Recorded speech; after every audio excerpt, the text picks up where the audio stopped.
and Comparative Law Journal in New Delhi.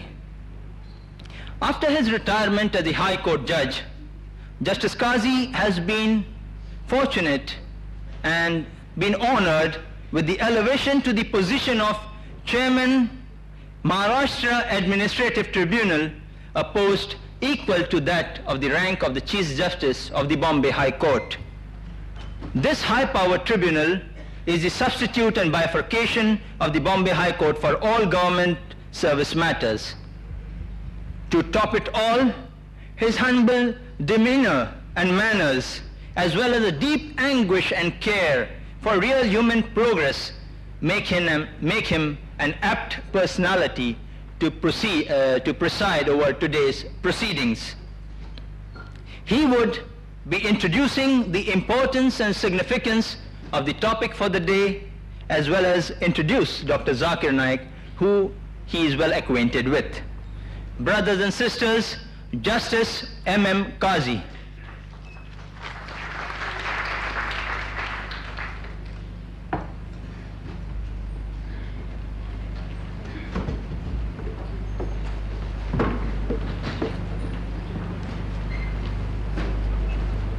The distinguished speaker, Dr. Zakir Naik, Dr. Muhammad Naik, former Governor and Ambassador Mr. Talayar Khan, the foreign dignitaries, ladies and gentlemen.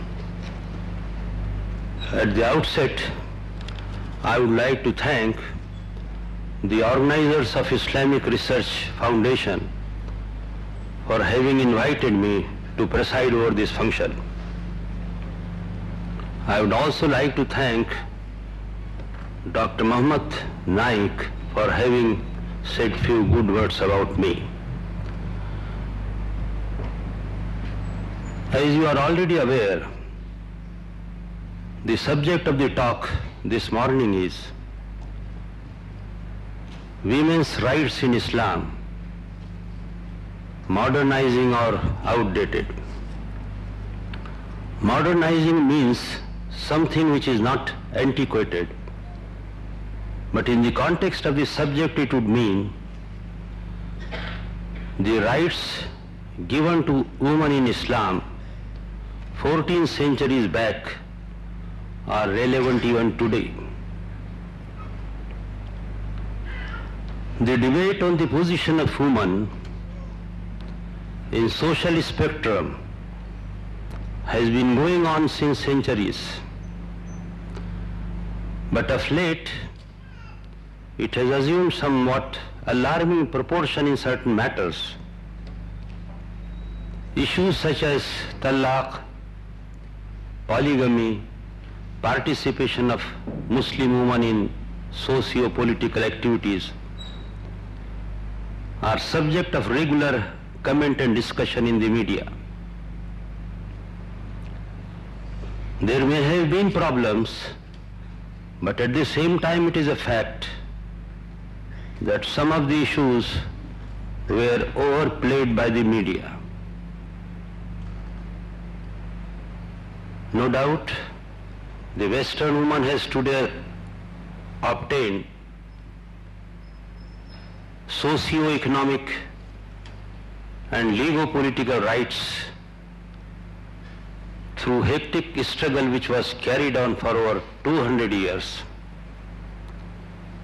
But friends, I would like to tell you that in the struggle, in the process, she has lost everything. She has lost, if you have closely observed the Western society, you will agree with me that she has lost her family life, she has lost peace of mind, she has lost even her honor and womanhood. On the contrary, Islam has bestowed on women innumerable rights 14 centuries back, when contemporary civilizations were still considering whether woman could be regarded as a human being. We have therefore to examine objectively, dispassionately and coolly whether the rights so given in Islam are really adequate and therefore relevant even today. We are fortunate to have an eminent speaker, Dr. Zakir Naik, who is going to deal with the subject exhaustively, and therefore it is not necessary for me to refer to all those verses in the Holy Quran and the number of traditions of the Prophet of Islam pertaining to the rights of women. However, I'll refer to the two verses in order to demonstrate that woman has been given a dignified position in Islam. Verse number 228, chapter 2, Surah Baqarah, as translated by Abdullah Yusuf Ali, whose work is supposed to be the most standard work, reads as under.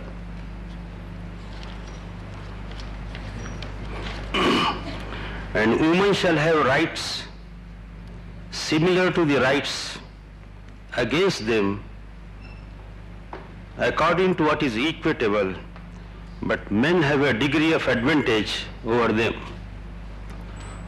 I would like you to bear in mind every word of this verse. It has unequivocally been declared that men and women have similar rights against each other. These words, this part of the verse has nowhere been diluted anywhere in the Quran. However, the verse further says that men have a degree of advantage over women. It is really these words which we have to be sure about, because it is here that most of the people have faltered, and even some of the commentators have misconceived these words. But at the outset I would like to tell you that these words have nothing to do with the rights between the parties. Rights, as we have already seen just now, have been unequivocally declared in the earlier portion of this verse, that men and women have similar rights against each other.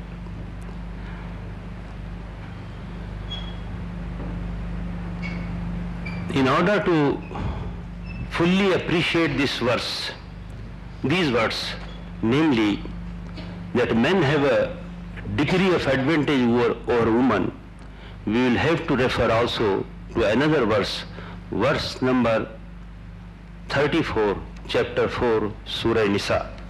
Its translation reads as under, men are the protectors and maintainers of women, because Allah has given the one more into bracket strength, bracket close, than the other, and because they support them from their means.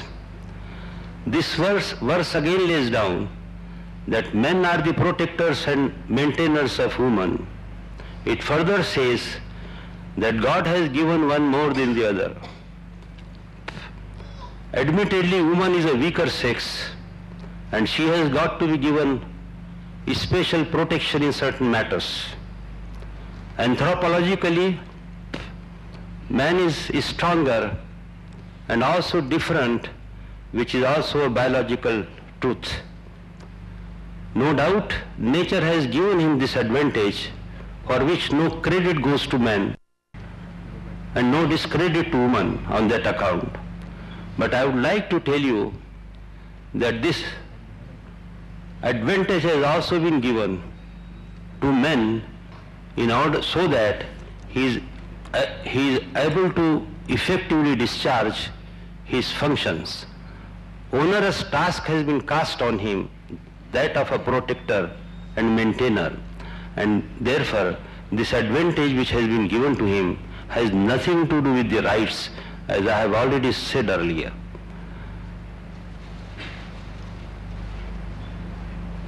In fact, this advantage